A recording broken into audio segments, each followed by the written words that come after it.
জাতীয় দলের সাফ চ্যাম্পিয়ন, তার সাথে members of the print, electronic এবং ডিজিটাল মিডিয়া, সবাইকে আসসালামু আলাইকুম। আজকে আমার সাথে উপস্থিত আছেন, আমি পরিচয় করতে চাই যে আমাদের একজন ভাইস প্রেসিডেন্ট মহোদয় এবং সামনে আমাদের 4 জন ইসি কমিটি মেম্বাররা। ইসি কমিটি মেম্বারদের ভিতরে কিছু সুনামধন্য প্লেয়াররাও আছেন। আমরা সবাই জানি কারণ ভাইয়ের কথা, আমাদের দীর্ঘদিন চ্যাম্পিয়ন, ক্যাপ্টেন এবং গোলরক্ষক, তার সাথে রূপদাও আছে। আসলে শুরু করতে ধন্যবাদ দিতে চাই ঢাকা নর্থ সিটি কর্পোরেশনের বর্তমান প্রশাসক বা মেয়র পদে যিনি আছেন, খালি প্রশাসক হিসাবে না, বা একজন স্পোর্টস পেট্রন হিসাবে।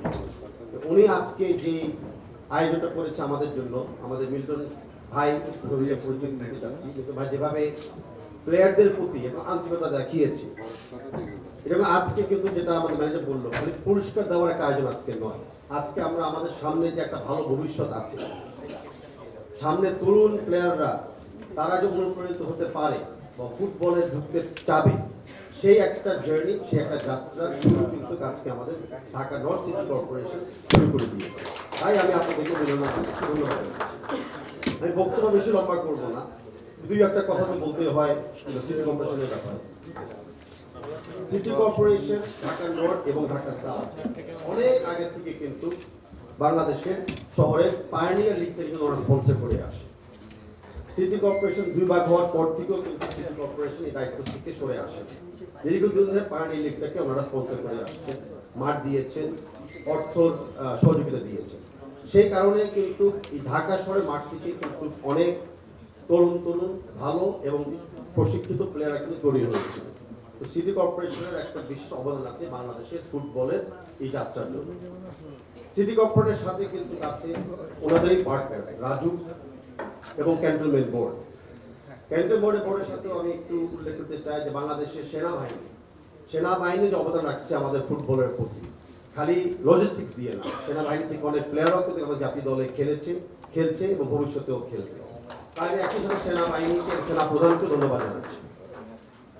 আমি স্মরণ করতে চাচ্ছি উইথ আটমোস্ট রেসপেক্ট, ধন্যবাদ জানাতে চাচ্ছি যে আমাদের সকলের বর্তমান প্রাণপ্রিয় নেতা, আমার মাননীয় প্রধানমন্ত্রী তারেক রহমান সাহেবকে, যে উনি যে এখন ফুটবল এবং ক্রীড়াটাকে আমাদের প্রতিটি শিশু প্রতিদিন জীবনের ভিত্তিতে অন্তর্ভুক্ত করে দিয়েছে। সেটা এখন স্কুলের মাধ্যমে হোক বা স্কুলের পরে বিনোদনের জন্য খেলাধুলার মাধ্যমে হোক। আসলে স্পোর্টসটা আমাদের কি শেখায়? স্পোর্টসটা আমাদেরকে শেখায় প্রতিযোগিতা, প্রতিহিংসা নয়। স্পোর্টস আমাদেরকে শেখায় ভালো স্বাস্থ্য, শারীরিক এবং মানসিক স্বাস্থ্য ঠিক রাখার জন্য। আমরা সবসময় জানি যে good health prevention is better then reaction. ক্রীড়ার মাধ্যমে কিন্তু আমরা প্রিভেন্টিভ মেজার দিতে পারি আমাদের স্বাস্থ্যের জন্য। স্পোর্টস আমাদেরকে শেখায় সমাজ কিভাবে ঐক্য রাখতে।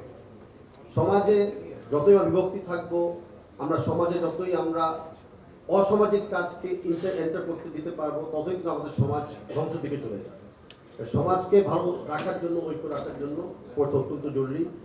সেই স্বপ্নটাই, সেই ভ্যালুটাই আমাদের প্রধানমন্ত্রী আমাদেরকে দেখিয়েছে, শিখিয়েছে।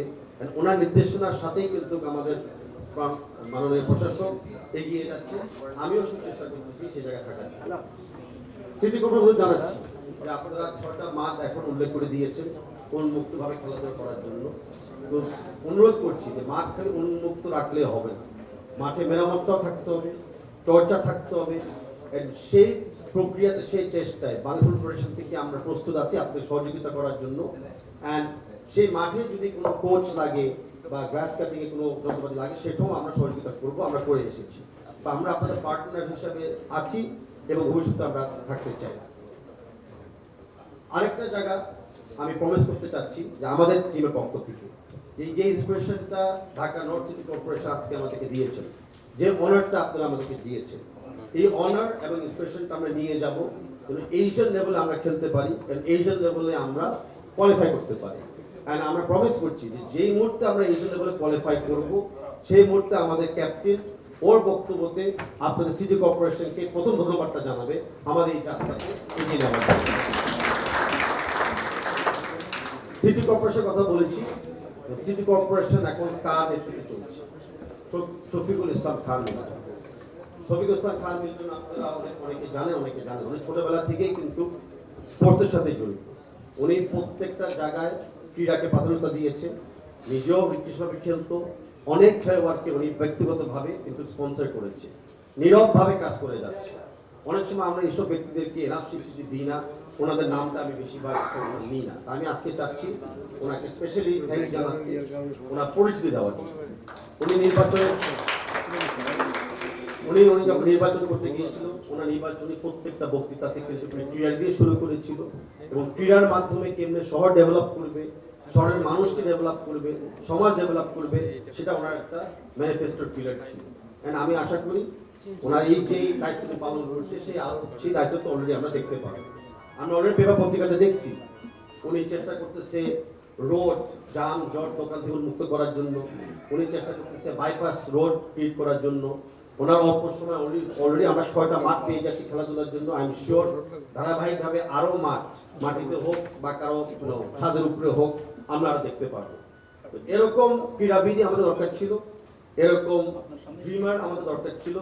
এন্ড আমরা ধন্যবাদ জানাচ্ছি মাননীয় প্রধানমন্ত্রীকে যে এরকম একটা ব্যক্তিকে যে ঢাকা নর্থ সিটি কর্পোরেশনের দায়িত্বতে দিয়েছে। এটাকে আমরা সবাই উপকৃত হব, খালি স্পোর্টস ওয়ার্ল্ড না, আমাদের সমস্ত শহরবাসী উপকৃত হবে। অ্যান্ড সেটা খালি ছেলেরা না, আমি মেয়েদের কথাও বলতেছি ওভারঅল।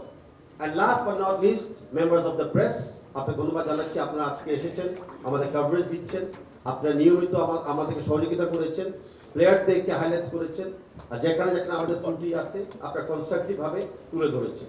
তাই আমরা সবসময় বলি যে মেম্বার্স অফ দ্য প্রেসদের ছাড়া আমরা এই যাত্রা এগিয়ে আসতে পারতাম না। তাই আমি সিটি কর্পোরেশন এবং বাফুর পক্ষ থেকে সমস্ত ইলেকট্রনিক, প্রিন্ট এবং ডিজিটাল মিডিয়া ভাই বোনদেরকে ধন্যবাদ জানাচ্ছি।